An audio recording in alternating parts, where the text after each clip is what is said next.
la Santa Inquisición. Jamás recurrió a las mutilaciones, que tanto se acostumbraban en los procesos civiles, o a los suplicios de origen chino, que últimamente alguna revista pseudocientífica ha querido endilgarle también a la Inquisición. No utilizó la tortura como técnica para matar, así que podemos decir adiós a aquellos emparedamientos y otras fantasías por el estilo, porque no tienen ningún tipo de asidero.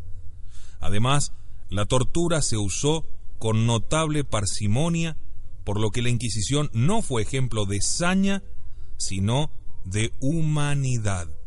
En su rudo contexto, esto está clarísimo.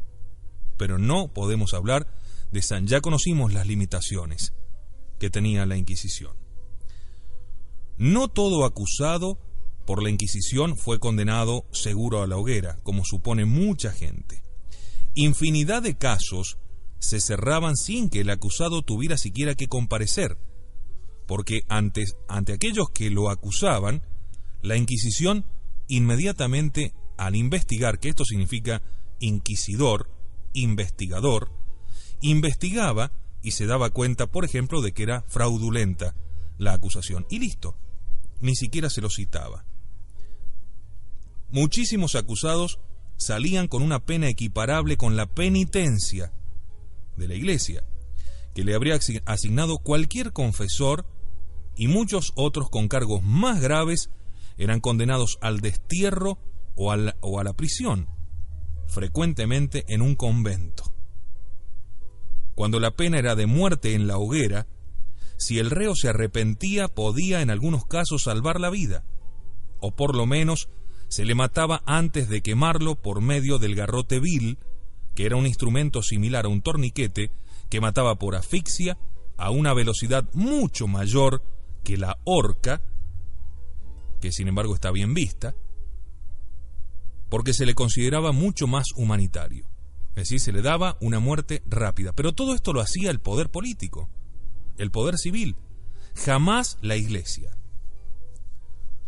Un auto de fe, a diferencia de lo que supone la imaginación popular alimentada por la leyenda negra, producto de los protestantes principalmente, y de los liberales y masones, y también de los judíos, no era, el auto de fe decía, una quemazón de reos, sino una solemne, religiosa ceremonia en la que se leían las sentencias.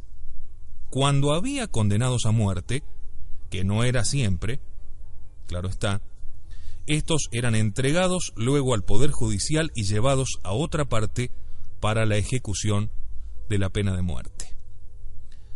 La Inquisición en México, por ejemplo, en Hispanoamérica, no tenía potestad sobre los indios, solamente tenía sobre los españoles y los mestizos, así que no tuvo nada que ver con la mítica imposición del catolicismo sobre las religiones paganas a fuerza de tortura y de muerte que tanto endilgan aquellos defensores de los indios, defensores de los indígenas, mal defensores, mentirosos defensores de los que tanta gala se hace, sobre todo en algunos sectores de la izquierda.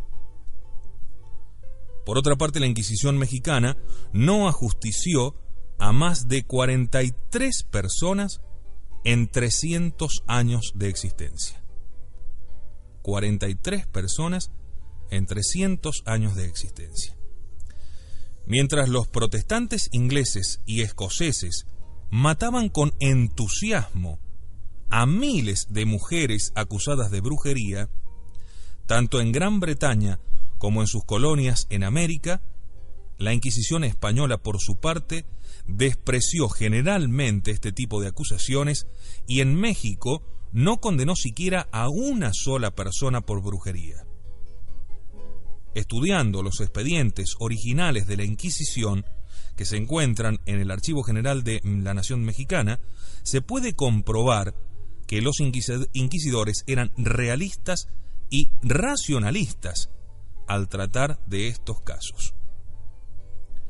También se comprende que otro de los argumentos más fuertes contra el cristianismo consistía en que cuanto lleva el nombre de cristiano parece asumir una actitud tímida, timorata y poco varonil ante las necesidades de la resistencia o de la lucha. Se diría que los consejos cristianos resultaban más que pacientes, incluso hasta cobardes.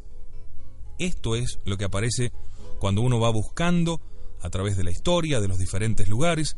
Usted inclusive, si tiene acceso a internet, podrá encontrar, por ejemplo, al buscar Inquisición o defensa de la Inquisición o Santa Inquisición, un lugar en el gobierno de Perú. El gobierno de Perú tiene una página donde habla de la Inquisición y donde da detalles, realmente increíbles. Cualquiera que lo lee se da cuenta de que nos hemos dejado avasallar una vez más por la leyenda negra realizada por los protestantes, los liberales, los masones y, claro está, también los judíos, que inclusive obstaculizaron el proceso de beatificación y de canonización de Isabel la Católica. A propósito justamente de esto. Habíamos dicho que íbamos a hablar de algunas cosas. Mire, para dar más datos. En Alemania y en Francia, las guerras de religión duraron más de un siglo. En estas guerras, luego del advenimiento del protestantismo, hubieron cientos de miles de muertos. Cientos de miles de muertos. Ya le iremos contando acerca, por ejemplo, de lo que hacían los calvinistas, de lo que hacía Zwinglio y sus seguidores cuando agarraban a los católicos. Pero eso nadie dice nada.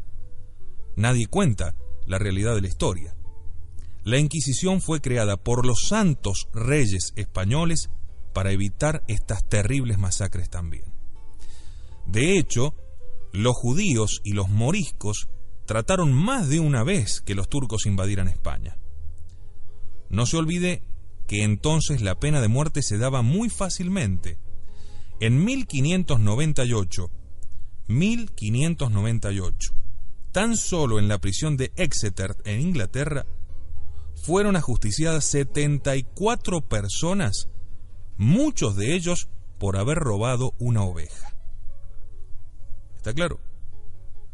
Sir James Stephen calcula, que no es católico, que en 300 años hubo en Inglaterra 264.000 condenados a muerte por diversos delitos, en 3 siglos. Unos 800 por año, más de 2 por día. ¿Sabe usted que muchas veces los ladrones cuando huyen gritan al ladrón para despistar? Bueno, los protestantes se llevan las manos a la cabeza siempre ante la crueldad de la Inquisición. También lo hacen los marxistas en este país. Pues bien, aquí están estos datos sueltos, sacados de historiadores serios, conocidos y casi todos protestantes. Lutero, fundador del protestantismo. ¿Quién puede decir que estuviese a favor de la Iglesia Católica? En el año 1525 escribe a los nobles: matad cuantos campesinos podáis, hiera, pegue, degüelle quien pueda. Feliz si mueres en ello, mueres en obediencia a la palabra divina. Y así murieron más de 100.000 labradores. 1525, Lutero. Y nadie hace absolutamente ningún tipo de manifestación ni de pedido de perdón. En la Sajonia protestante, la blasfemia tenía pena de muerte. Calvino mandó quemar a Servet, aquel médico católico que descubrió la circulación de la sangre y a quien eliminaron por contradecir, supuestamente, según la interpretación protestante, a la Biblia con este descubrimiento. Y lo mató Calvino, al médico Servet, y nadie dice nada. En el año 1560, el Parlamento escocés decretó pena de muerte contra todos los católicos. ¿Escuchó? 1560, el Parlamento escocés decretó pena de muerte contra todos los católicos. Esto para dar todo un entorno histórico también, porque nos puede servir para comprender mejor. Veamos algunos artículos del Código Inglés para Irlanda en aquella época. Dice así el Código Inglés: el católico que enseña a otro católico o a un protestante será ahorcado. Si un católico adquiere tierras, todo protestante tiene el derecho de despojarle. Destierro perpetuo para todo sacerdote católico. Quienes lo eludan a este mandato sean medio ahorcados vivos y luego descuartizados. Y esto lo dice el Código Inglés para Irlanda. ¿Para qué seguir adelante, no? Las comunidades calvinistas de París, Orleans, Rouen, Lyon, Angers, en sínodo general en el año 1559, escuchó bien, las comunidades calvinistas de París decretan en sínodo general en el año 1559 pena de muerte para los herejes. O sea, para los herejes según ellos, ¿no? O sea, nosotros. En Alemania fueron quemadas más de 100.000 brujas por parte de los protestantes luteranos. Más de 100.000 brujas. Hasta niños de 7 años y ancianos moribundos. Un juez solo quemó en 16 años a 800 brujas. Solo un juez, un promedio de 50 personas por año. ¿No sabe usted acaso que Estados Unidos, con toda la violencia que tienen, fue fundada por puritanos que huían de la persecución religiosa de Inglaterra y que fundaron justamente en los Estados Unidos y en el Canadá tremendos tribunales llamados también de la Inquisición, pero protestantes, que quemaban y que mataban por diversas causas, herejía obviamente, o sea, todo lo que fuera distinto de lo de ellos y en la falsedad, en definitiva. La Inquisición española no se vio libre de las ideas de su tiempo. Esto a rigor de verdad, participó de la crueldad general que existía en el mundo y que aún existe. Pero tenga usted en cuenta los siguientes puntos. El número de protestantes que hemos condenado a muerte con la Santa Inquisición, los católicos, desde el año 1520 hasta 1820, en el que fue suprimida, es decir, 300 años, según un investigador protestante alemán que se especializó en este tema llamado Schaffer, ¿sabe cuántos fueron los protestantes condenados a muerte en los procesos que investigó la Inquisición? Fueron 220. De estos 220, solamente 12 fueron quemados. 220 fueron encontrados culpables y solamente condenados a muerte fueron 12 personas en 300 años. Esto solamente por la parte de la herejía protestante.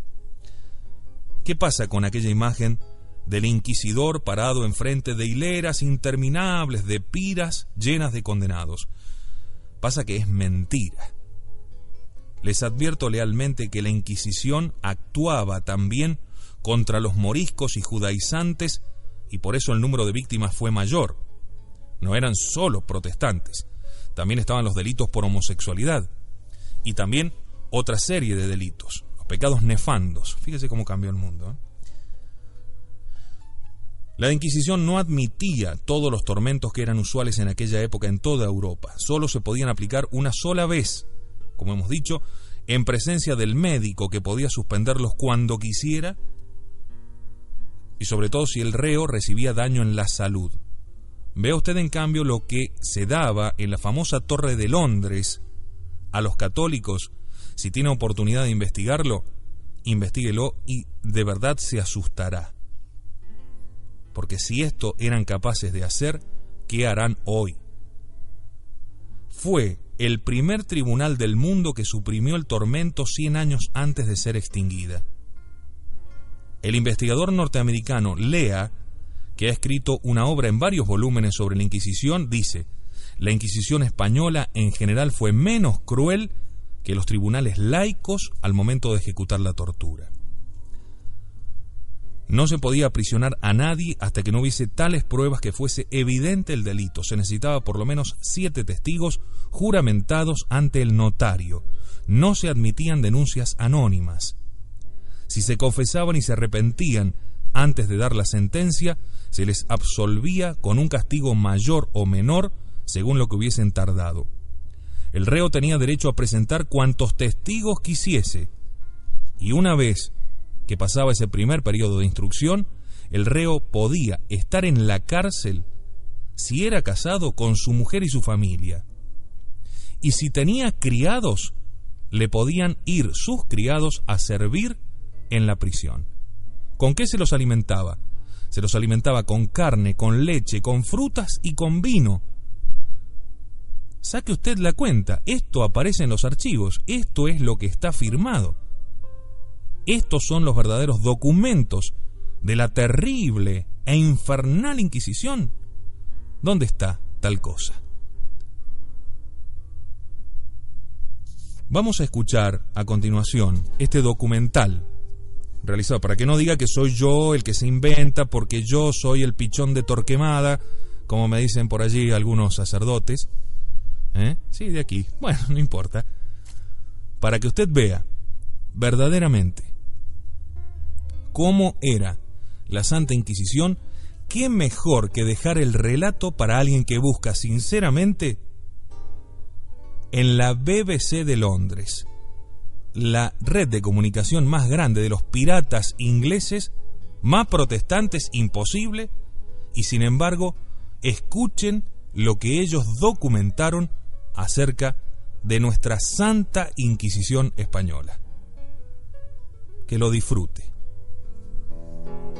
El mito de la Inquisición española. La Inquisición española fue algo infame. Mucho antes de esta comedia de Monty Python, la historia ya había emitido su veredicto. Todas las generaciones, porque el poderoso Descubrimiento y declaración de las prácticas de la Santa Inquisición Española, 1567. Es una corte que no le rinde cuentas a ninguna autoridad terrenal, un tribunal de monjes sin apelación posible. No existe nada en el mundo por encima de ellos en su diabólico ejercicio de la tiranía. De hecho, superan todos los actos de barbarie que el hombre puede ejercer y solo pueden compararse al ser de donde proviene, a su amo, al mismo Satanás.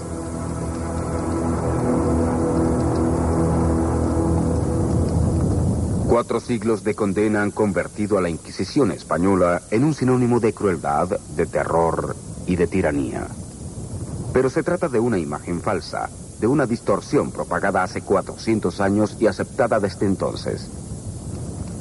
Actualmente, una nueva generación de historiadores estudia a la Inquisición desde otro ángulo. Todos los casos juzgados por la Inquisición española durante sus 350 años de existencia tienen su expediente.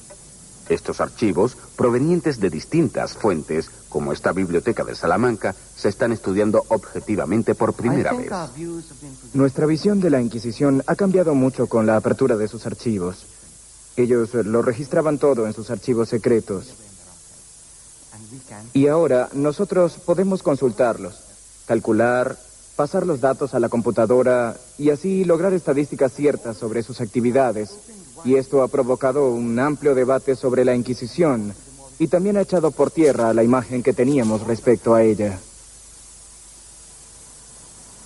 Los expedientes eran detallados exhaustivamente. La Inquisición ocultaba sus actividades ante el mundo exterior, pero sus funcionarios escribían todos los detalles, seguros de que los expedientes solo serían vistos por los ojos de la Inquisición. La enorme tarea de examinar todo ese material, que antes estaba desperdigado por toda España, inhibía a las generaciones anteriores. Solo ahora se está comenzando su análisis sistemático, que empieza a arrojar una versión muy distinta de la Inquisición española.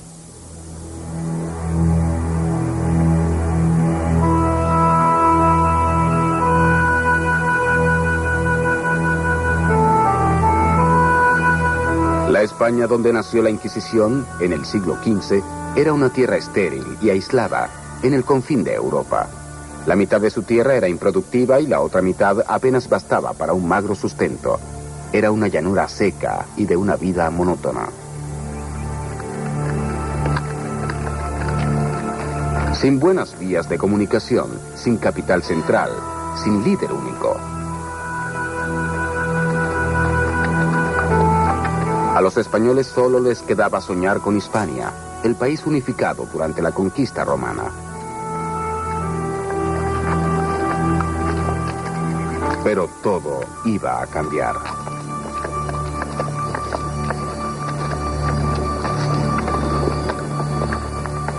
El 18 de octubre de 1469, Fernando, heredero del trono de Aragón, se casó con Isabel, heredera del reino de Castilla.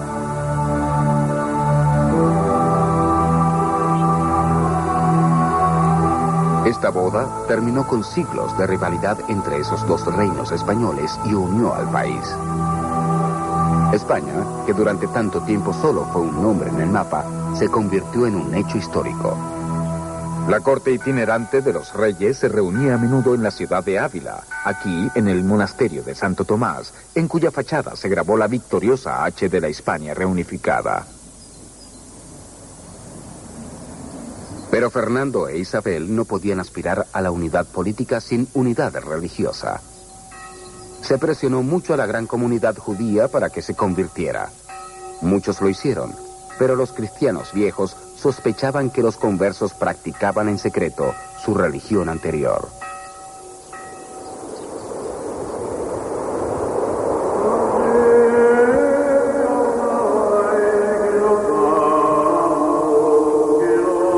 Se investigaron muchas sinagogas, como esta de Toledo.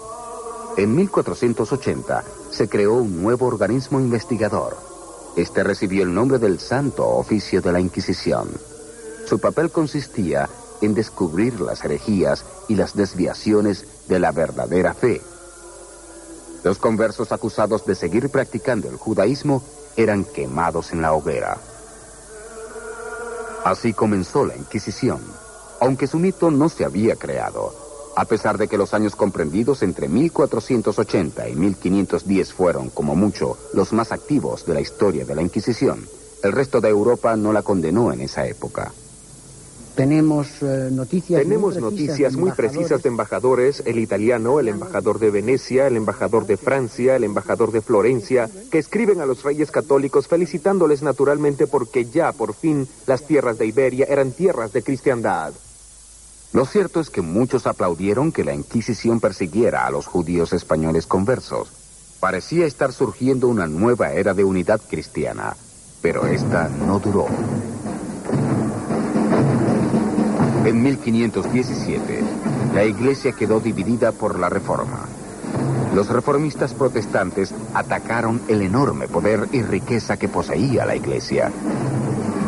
Pero estas muestras seguían exhibiéndose todos los años en Toledo, la capital religiosa de España.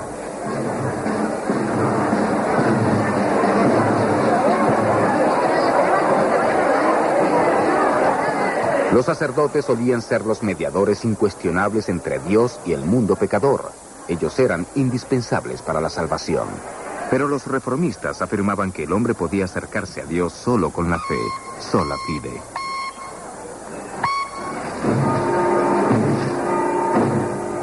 La Iglesia quedó conmocionada y pasó a la ofensiva. El adalid de la Iglesia y defensor de la fe fue Carlos V, emperador del Sacro Imperio Romano. Como representante de la dinastía de los Habsburgo, también poseía los ejércitos más fuertes de Europa. Pero Carlos V era algo más que un Habsburgo.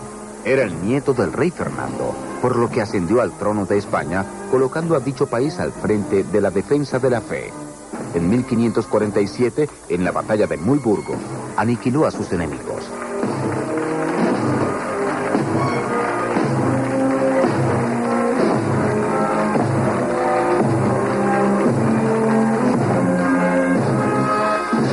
Los reformistas perdieron en el campo de batalla, pero atacaron en otros frentes. La Iglesia poseía la espada, pero los reformistas tenían la imprenta. No es coincidencia que la imprenta se inventara y se propagara en los países que simpatizaban con la Reforma, como los estados alemanes, Inglaterra y los Países Bajos, donde aquí en Antwerp aún perdura esta imprenta. Gracias a la nueva tecnología, los protestantes podían combatir en una guerra distinta. Por primera vez se hizo posible lanzar una verdadera campaña de propaganda. Y eso hicieron con gran habilidad los enemigos de los Habsburgo. La monarquía española no pudo contraatacar en este frente. Luchó en el campo militar, pero no en el terreno de la propaganda, por lo que sintió que sufría un ataque injusto. No era un modo de luchar digno de caballeros. Los caballeros peleaban con las armas, no con panfletos ni con ideas. Un año después de la batalla de Mulburgo, empezó a surgir de las imprentas reformistas un torrente de propaganda antiespañola. Pero la polémica tenía que centrarse en algo, y su blanco fue el organismo creado para defender la fe católica, la Inquisición. Se empezó a forjar un mito. Las distintas acusaciones se unieron en un documento: el descubrimiento y la declaración de las diversas prácticas sutiles de la Santa Inquisición española, impreso en 1567. Al cabo de un año ya estaba traducido al inglés, al francés, al holandés y al alemán. Su autor, que alegaba ser una víctima protestante de la Inquisición, lo escribió bajo el seudónimo de Montanus. Montanus se hizo pasar por una víctima, relatando vívidamente los supuestos horrores de la Inquisición española. Su obra presentó por primera vez ante el mundo la imagen de la Inquisición que tenemos desde entonces.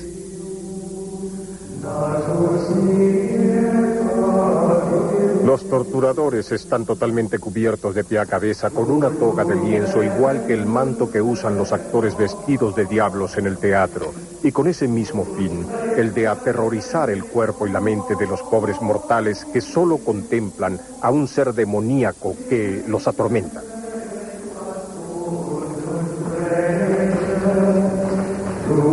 Montanus contribuyó de manera decisiva a la propagación de la llamada leyenda negra.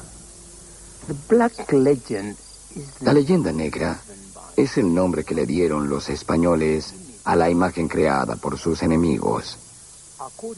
Según esta, ellos eran codiciosos, crueles, tiranos y sobre todo intolerantes en materia religiosa.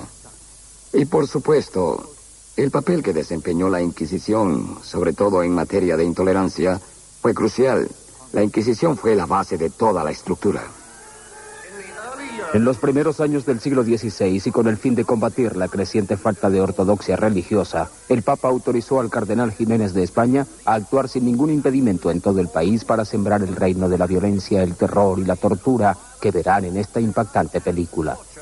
Así fue la Inquisición española.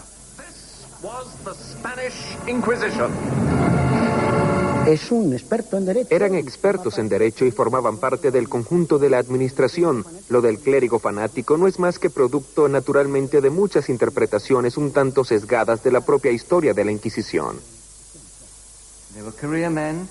Eran funcionarios que ni siquiera tenían que ser sacerdotes. En los primeros años de la Inquisición hubo varios inquisidores que no eran sacerdotes, eran simples abogados graduados en la universidad, que utilizaban la Inquisición como una plataforma para poder ascender más en su carrera o pasar a otra profesión. Esta realidad más prosaica puede observarse en las primeras ilustraciones sobre la Inquisición, pero los burócratas son un tema muy aburrido. La versión de Montanus se basaba en el drama gótico de los villanos encapuchados. No bastaba con describir al inquisidor como a un fanático religioso, sino que debía tener un malsano interés por la tortura.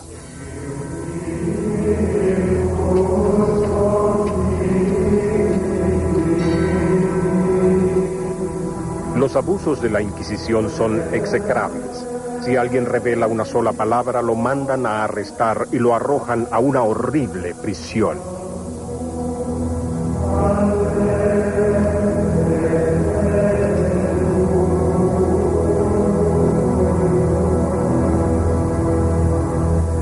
Además de los horrores de la cárcel, están las heridas, las amenazas, el látigo y los azotes, las cadenas, las torturas y angustias que deben sufrir los reos. Los asesinan tras largos tormentos, tras un sinfín de días en los que sufren más crueldades que si estuvieran en manos del verdugo que los mata de una vez. Montanus logró asociar para siempre a la Inquisición con el horror de la cámara de tortura.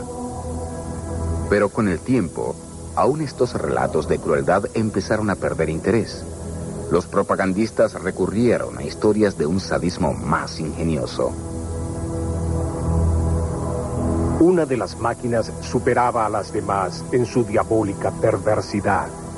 Exteriormente era una gran muñeca con la apariencia de una bella mujer. Tenía un semicírculo a su alrededor y la persona que pasaba esta marca fatal tocaba un resorte que activaba la máquina diabólica. Esta lo atrapaba de inmediato mientras 1000 cuchillos lo cortaban en pedazos. En realidad, la Inquisición utilizaba las torturas con muy poca frecuencia. Por ejemplo, en Valencia, descubrí que en más de 7.000 casos, solo el 2% de los reos fue torturado, y por menos de 15 minutos. Y menos del 1% fue sometido a torturas repetidas, o sea, más de una vez. Ninguno fue torturado más de 2 veces. Si comparamos a la Inquisición española con otros tribunales, vemos que aquella utilizaba menos la tortura y al compararla con los tribunales de justicia de otros países, se observa que la Inquisición tiene un récord bastante limpio en lo que se refiere a torturas. En aquella época, la crueldad física era un hecho común en el resto de Europa. En Inglaterra se aplicaba la pena de muerte por dañar los arbustos de los jardines públicos. Si alguien regresaba a Alemania tras ser desterrado, se le sacaban los ojos. En Francia se destripaba a las personas por robar ovejas. La Inquisición no usaba ninguno de esos métodos. Tenían un libro de reglas llamado Las Instrucciones, que especificaba lo que estaba permitido y prohibido. Los que infringían las reglas eran despedidos. De modo que la Inquisición no quemaba los pies de sus víctimas, ni las emparedaba para que agonizaran eternamente, como se afirma, ni destrozaba sus articulaciones con martillos, ni los flagelaba en la rueda.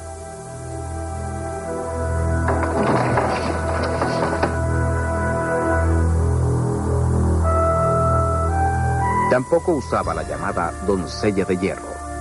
Esta que observamos, una de las pocas que quedan, fue construida en Alemania. Los inquisidores no violaban a las víctimas del sexo femenino, aunque el rico folclore popular afirma que lo hacían.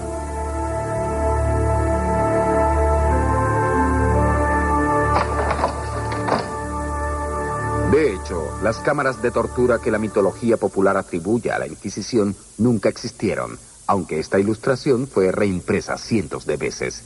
Y no solo se mintió sobre la aplicación de torturas, se inventaron historias sobre las horribles condiciones en que vivían los prisioneros. Por irónico que parezca, la Inquisición seguramente disponía de las mejores cárceles de España. Esto parece una reivindicación, pero por desgracia es verdad. Citaré la declaración de unos inquisidores de Barcelona a mediados del siglo XVI. Cuando se les interrogó sobre el estado de sus cárceles, afirmaron: "Nuestras cárceles están llenas". Luego se quejaron con estas palabras a las autoridades de Madrid: "No sabemos dónde enviar a los prisioneros que nos sobran. No podemos mandarlos a las cárceles de la ciudad porque están demasiado llenas y los reos mueren en ellas a un promedio de 20 por semana". Encontré información sobre prisioneros de las cárceles civiles que blasfemaban para que los trasladaran a las cárceles de la Inquisición y escapar así al maltrato que recibían en las cárceles seculares. De modo que, a pesar de los horrores ficticios de Montanus, las pruebas nos llevan hacia una conclusión totalmente distinta. Por supuesto que los inquisidores interrogaban, pero de manera restringida, pues no creían en la eficacia de la tortura para dilucidar las acusaciones de herejía. Si se les compara con otros tribunales de Europa, casi parecen personas ilustradas. El caso más singular, por ejemplo, es el caso de la brujería. El Tribunal del Santo Oficio fue extraordinariamente benigno con el tema de la brujería, mientras que otras justicias europeas, ordinarias y eclesiásticas, no tuvieron la misma consideración con este tipo de delito.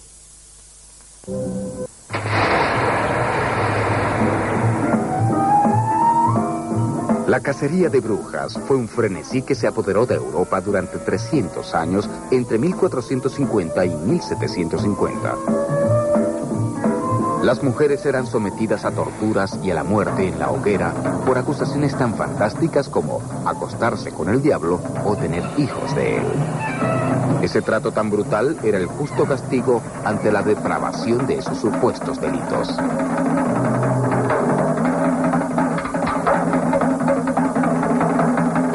Pero un tribunal aplicó un enfoque distinto. Recuerden que los inquisidores eran abogados universitarios, y los abogados siempre buscan pruebas. De modo que en su búsqueda de evidencias decían, bien, esta mujer mató a un bebé. ¿Dónde está el bebé? ¿Cuántos murieron? Y ese tipo de cosas. Y en su búsqueda de pruebas no las encontraban, porque la brujería era un delito imaginario.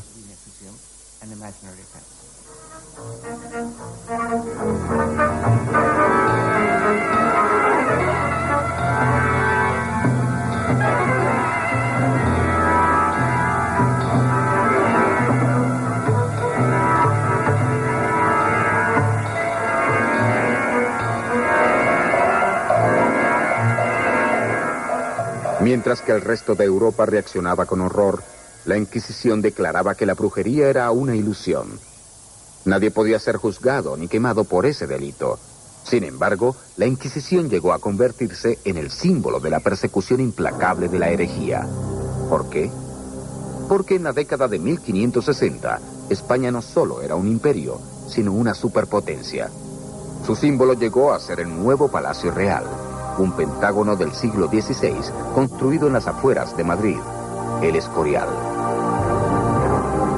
Esta enorme edificación con kilómetros de pasillos de mármol fue construida por Felipe II, el hijo y sucesor de Carlos V. Bajo su reino, España culminó un siglo de ascenso que la transformó de un país desconocido y aislado en el dueño de Europa.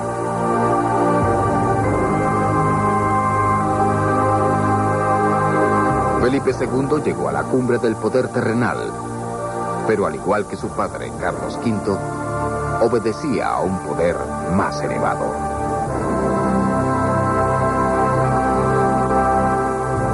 Antes que causarle el más ligero daño a la religión y al servicio de Dios, prefiero perder todas mis tierras y 100 vidas si las tuviera, porque ni quiero ni deseo ser el gobernante de unos herejes.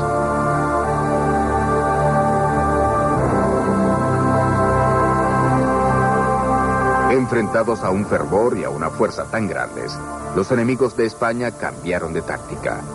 Su nuevo objetivo sería el mismo rey. Felipe II constituye un ejemplo excelente de la distorsión y los inventos creados con mucho éxito por la leyenda negra. Lo presentaron como a un monstruo, un ejemplo de la crueldad española. Creo que la política de Felipe II tuvo muchas fallas y el personaje en sí no me agrada. Pero no era más monstruo que Enrique VIII de Inglaterra. Sin embargo, a este rey le arreglaron la imagen con el fin de presentarlo como el campeón de la causa protestante. Felipe no se molestó en embellecer su imagen, pues consideraba que eso no estaba a la altura de su dignidad, y por ello pagó un alto precio.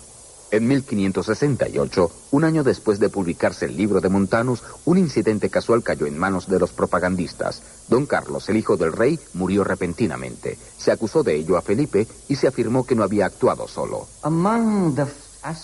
Un aspecto de la leyenda negra que se divulgó mucho en el siglo XVI fue que la Inquisición presionó al rey Felipe II a matar a su propio hijo, a ejecutarlo, por motivos que solo la Inquisición conocía. Esta leyenda, por supuesto, no tiene ninguna prueba que la apoye. Es totalmente falsa y no tiene ninguna base. Don Carlos, su hijo y heredero, era un adolescente muy problemático que sufría de demencia y murió en un accidente. pero se convirtió en el adalid de la libertad y en el protagonista de muchas novelas y obras de teatro de los siglos XVII y XVIII. La más famosa de las cuales es la de Schiller, que posteriormente inspiró la hermosa ópera de Giuseppe Verdi.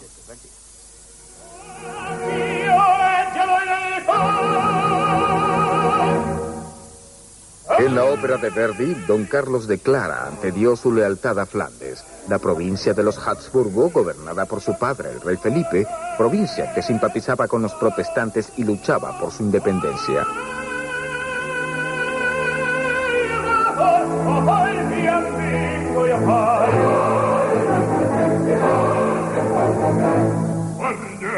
En la obra, Don Carlos desafía a su monstruoso padre y se convierte en el símbolo heroico de la resistencia. Su misión es derrotar a las fuerzas de la represión.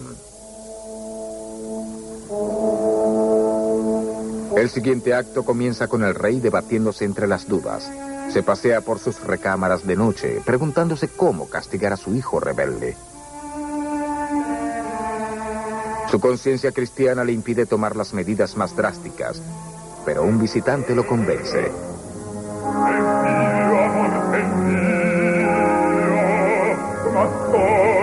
Se trata del Gran Inquisidor, descrito como un viejo ciego que escucha la confesión de las angustias del rey. Luego, mediante razones irrebatibles, va venciendo las dudas del rey y lo convence para que mate a su hijo.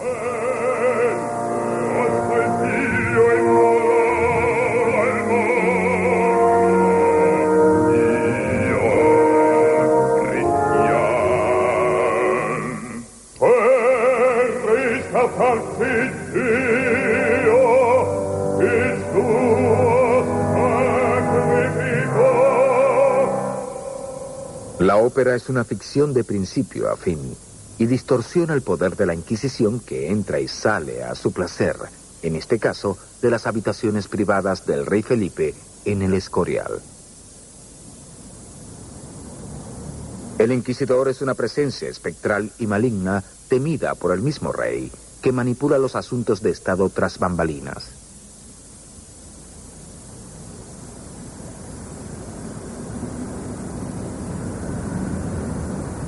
La muerte de Don Carlos le cayó del cielo a los fabricantes de mitos. En realidad, ni la Inquisición tenía poder sobre la corona, ni el príncipe incapaz fue un mártir ni un héroe.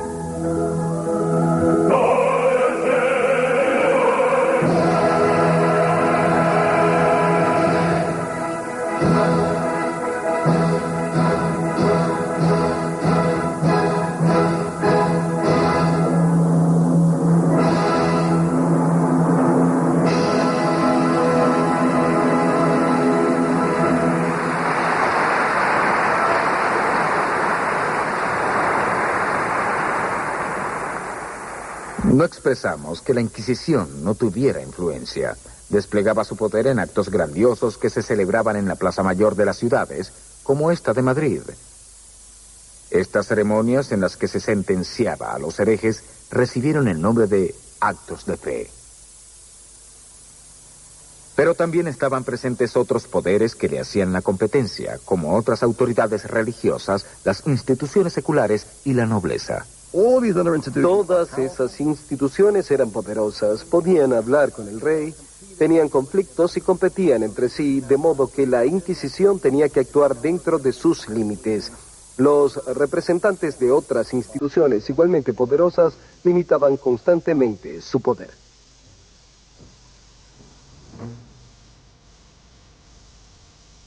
Durante la procesión de Corpus Christi en Toledo, uno puede formarse una idea de los distintos grupos poderosos que competían en la sociedad española de la época. Todos los gremios medievales de la ciudad tienen su lugar específico en la procesión y sus propias insignias.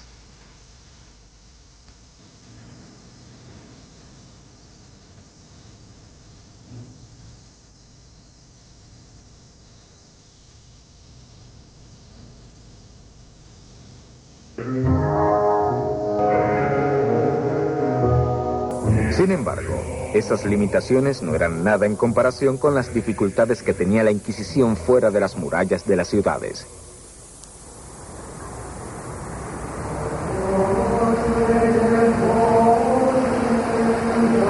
España del siglo XVI, 4 de cada 5 habitantes vivía en el campo. La Inquisición se dividía en 20 tribunales y cada uno tenía que cubrir miles de kilómetros cuadrados. Pero cada tribunal contaba con solo 2 o 3 inquisidores y un puñado de funcionarios administrativos.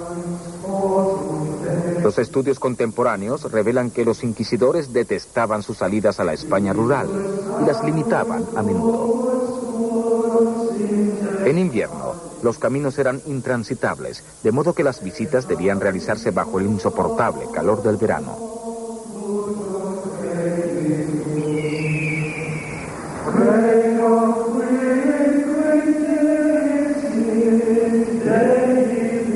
Una carta escrita en 1562 por un cura de aldea es reveladora. En ella dice: esta aldea no conoce la Santa Inquisición. Era muy difícil controlar las áreas rurales, absolutamente imposible. Y de hecho, cuando lo intentó, se encontró con enormes dificultades. Podemos decir que durante el siglo XVI y XVII, muchos campesinos castellanos no vieron nunca un inquisidor, ni tampoco vieron nunca un acto de fe.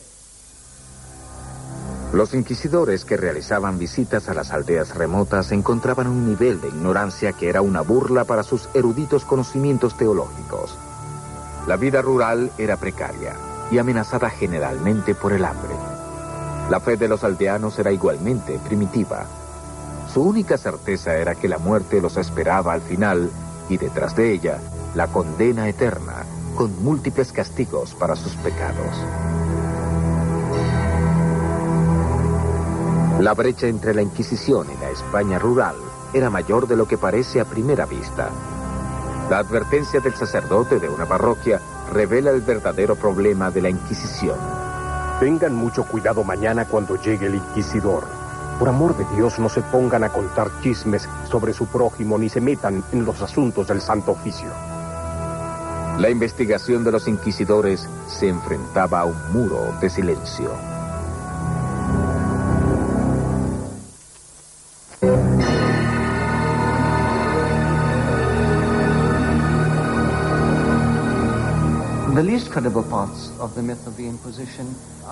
La parte menos fidedigna del mito de la Inquisición es la que afirma que era una institución omnipotente, capaz de controlar el pensamiento y la mente de la gente. Los inquisidores no tenían poder para controlar la sociedad del modo que muchos historiadores creen.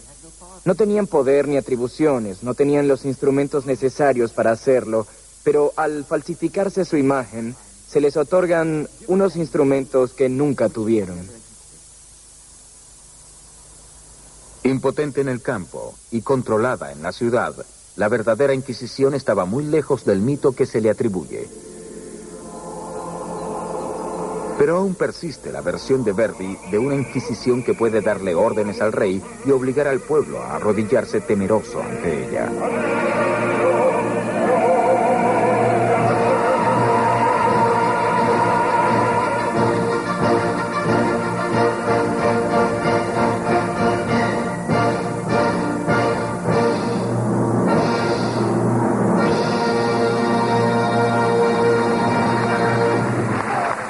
En 1570, 2 años después de la muerte de Don Carlos, y mientras los ejércitos españoles ocupaban gran parte de Europa, los propagandistas lograron su mayor triunfo.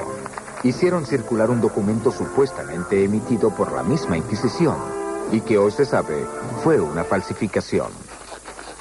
En él se afirmaba que la Inquisición había decidido exterminar pueblos enteros acusados de herejía. Esta fue la acusación más perjudicial y duradera de todas, y afirmaba que la Inquisición española eliminó a cientos de miles, a millones de víctimas. Un alegato totalmente opuesto a la verdad. En la España del siglo XVI murieron muchas menos personas acusadas de la herejía del protestantismo que en los demás países europeos. Por ejemplo, durante todo el siglo XVI, la Inquisición ejecutó a unas 40 o 50 personas en toda España y en el transcurso de todo el siglo, incluyendo en la América Española. Mientras que en Inglaterra, en pocos años, bajo el reinado de María Estuardo, o de la reina Isabel, se ejecutaron por lo menos a 400 personas en manos de lo que podríamos llamar la Inquisición inglesa. O sea, las autoridades encargadas de eliminar a la oposición religiosa. Y obtenemos las mismas cifras en otros países. Por ejemplo, en Francia, que también era un país católico, ejecutaron en el transcurso de 5 o 6 años a unas 300 personas. Y así en todos los países que se estudian. Por lo que concluimos que la cantidad de personas que murieron acusadas de herejía en España o víctimas de la persecución religiosa, y entre ellos incluyo a los conversos, es mínima comparada con la de otros países. De modo que los demás países no están libres de culpa para lanzar la primera piedra, porque España tiene mejor reputación que los demás países de Europa Occidental en materia de ejecutar herejes. Esta conclusión se basa en las investigaciones y estadísticas que se están realizando en los archivos de la Inquisición. De hecho, gracias a las investigaciones realizadas por los eruditos como el profesor Jaime Contreras, se puede realizar ahora un estimado científico de la cantidad total de víctimas de la Inquisición española. Y podemos decir que la actividad procesal del tribunal fue menor, mucho menor de lo que anteriormente se había dicho. El número de víctimas del Tribunal del Santo Oficio durante los 350 años de su actividad no varió entre las 3.000 y las 5.000 personas. La muerte en la hoguera. Una imagen de crueldad asociada eternamente con la Inquisición española.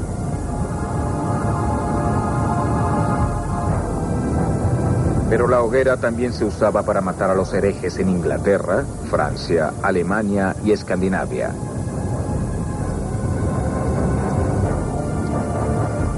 A principios de la Edad Moderna se realizó una gran cacería de herejes en toda Europa, pero pocas veces se menciona la virulencia con que acometieron los demás países europeos en la quema de herejes.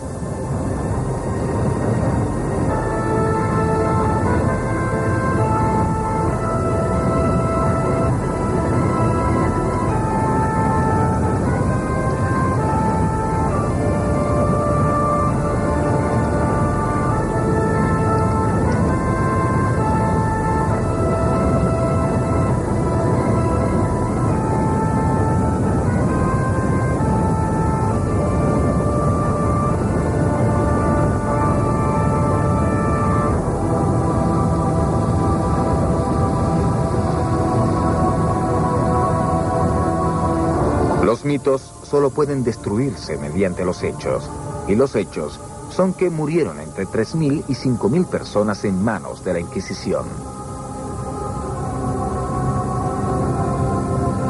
En el mismo periodo de tiempo, 150.000 brujas acusadas de herejía murieron quemadas en la hoguera en el resto de Europa.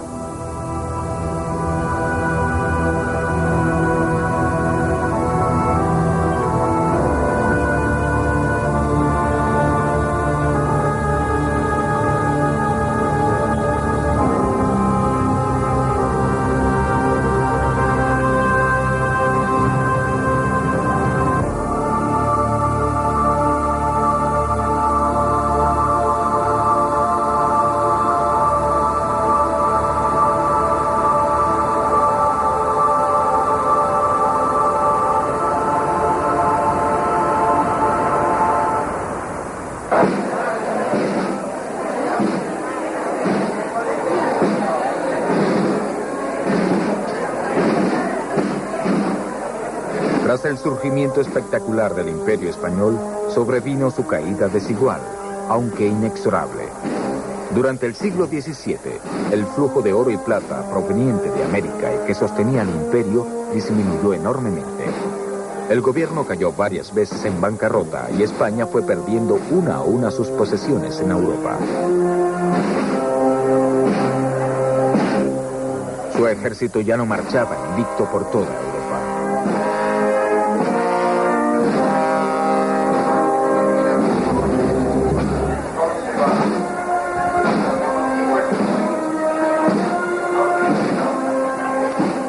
España volvía a caer en la oscuridad de la cual la habían rescatado los reyes católicos 250 años antes.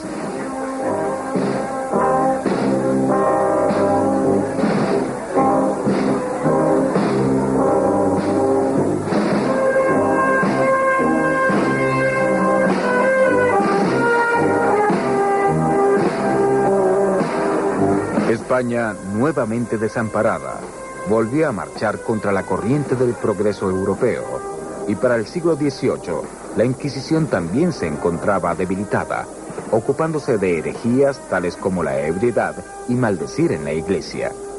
Su carrera estaba acabada, pero su mito seguía indestructible.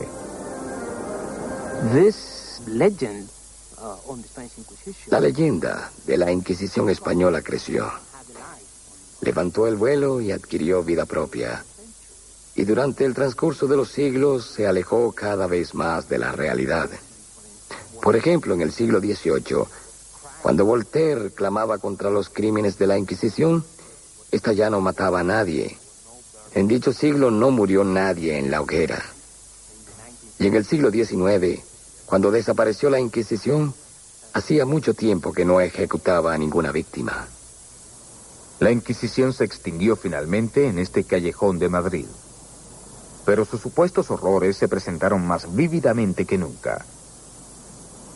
Goya pintó sus abusos para ridiculizar al corrupto gobierno español de su época. La difunta Inquisición fue utilizada por Dostoyevsky para criticar al gobierno déspota de los zares en la lejana Rusia. La Inquisición se convirtió en el mito que no solo simbolizaba el fanatismo religioso, sino también la represión, la injusticia y el terror que los países poderosos de la Europa moderna infligían a sus súbditos. En ese sentido, el mito de la Inquisición podía aplicarse a cualquier país del siglo XX. La Inquisición norteamericana, justicia e injusticia durante la Guerra Fría. ¿Es usted ahora o fue antes un miembro del Partido Comunista?